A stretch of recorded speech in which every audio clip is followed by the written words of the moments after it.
So we're back with a bonus conversation you'll only see here on CBS News New York. Jon Bramnick is the candidate for governor, but he's also got another title, and the title is Funniest Lawyer in New Jersey. You want to tell me about that? Sure. In the 90s, there was a contest, State Bar Association, compete for the funniest lawyer in New Jersey.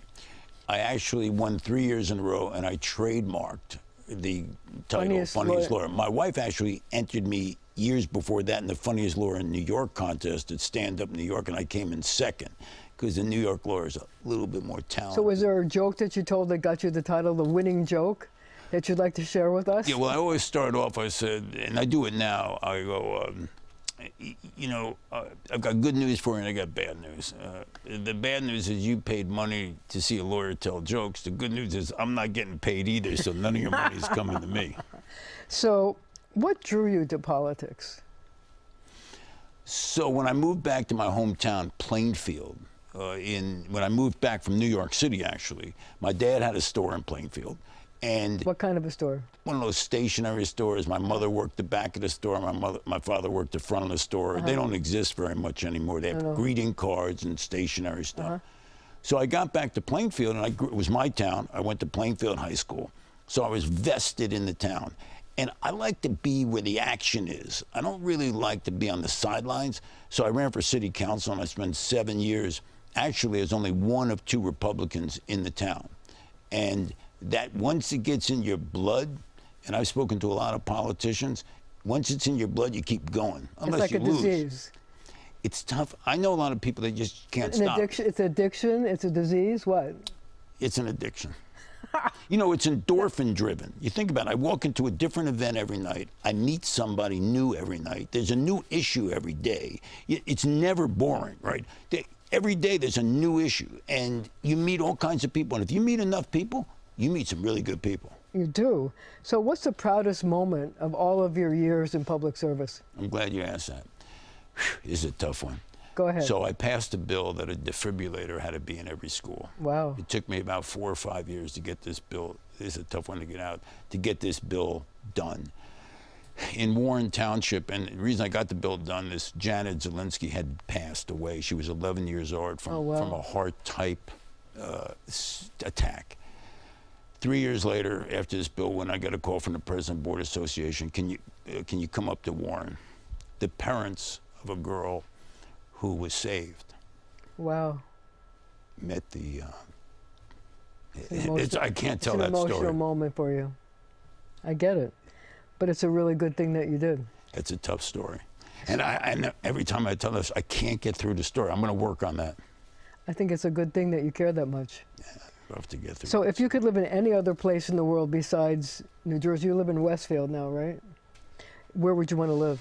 Well, I lived on 58th Street between 1st and 2nd, and my wife's an artist. So I'm pretty sure that, you know, if she had a place, she would move back to the city because she was in the city yesterday going to the galleries. So I would move back. I'd probably move back to Midtown Manhattan. And go gallery hopping? Sometimes.